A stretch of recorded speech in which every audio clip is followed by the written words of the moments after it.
Committee Kurrollu movie review. Movie అయితే చాలా బాగుంది. మీ ఫ్రెండ్స్తో కలిసి చూసే మూవీ. స్టోరీ విషయానికి వచ్చినట్లయితే కోనసీమ ప్రాంతం 12 సంవత్సరాలకి ఒక్కసారి వచ్చే జాతర. ఆ జాతర జరిపించే కమిటీ కుర్రాలు, వాళ్ళ మధ్య ఉండే గొడవలు, ప్రేమ, ప్రిన్సిప్ అండ్ పాలిటిక్స్ అనేది ఈ మూవీ యొక్క మెయిన్ స్టోరీ. కమిటీ కుర్రాలుగా చేసిన 11 మంది హీరోల యాక్టింగ్ అయితే చాలా బాగుంది. ఫస్ట్ హాఫ్ అంతా drama and story building and village అందాలు చూపిస్తూ ముందుకు తీసుకెళ్లారు.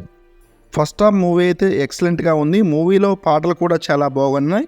అనుదీప్ దేవ్ అందించిన మ్యూజిక్ అండ్ బీజిఎం చాలా బాగున్నాయి. ఈయన హనుమాన్ మూవీకి మ్యూజిక్ డైరెక్టర్గా వర్క్ చేశారు ఇంతకుముందు. టీఓపీ ఈజ్ గుడ్, పర్లేదు, బాగున్నాయి. కొన్ని నైట్ ఎఫెక్ట్ సీన్లు అయితే అంతగా రాలేదని చెప్పుకోవచ్చు. మిగతా అన్నీ న్యాచురల్గా వచ్చాయి. Production values too good. ఇంటర్వెల్కి 15 నిమిషాల ముందు అయితే మూవీ అయితే వేరే రేంజ్లో ఉంది. ఫ్రెండ్షిప్తో వచ్చే ఎమోషన్ సీన్స్ కూడా చాలా బాగా వర్కౌట్ అయ్యాయి. సెకండ్ హాఫ్ అనేది ఫస్ట్ హాఫ్ కంటే డౌన్ అయింది. సెకండ్ హాఫ్ కొంచెం స్లో అయిన ఫీలింగ్ అయితే వస్తుంది. డైరెక్టర్ యదువంశీ తీసుకున్న పాయింట్ని స్క్రీన్పై మంచిగానే చూపించాడు. ఓవరాల్గా మూవీ అయితే బాగుంది. మీ ఫ్రెండ్స్తో చూడదగిన చక్కని చిత్రం. ఈ మూవీకి నేను ఇచ్చే రేటింగ్ వచ్చేసి 3/5.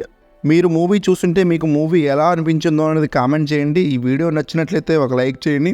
అదేవిధంగా మన ఛానల్కి ఎవరైనా కొత్త వాళ్ళు వచ్చి ఉంటే వెంటనే మన ఈ ఛానల్ని సబ్స్క్రైబ్ చేసుకొని బెల్ ఐకాన్ అనేది ఆన్లో పెట్టుకోండి. Thanks for watching. జై హింద్.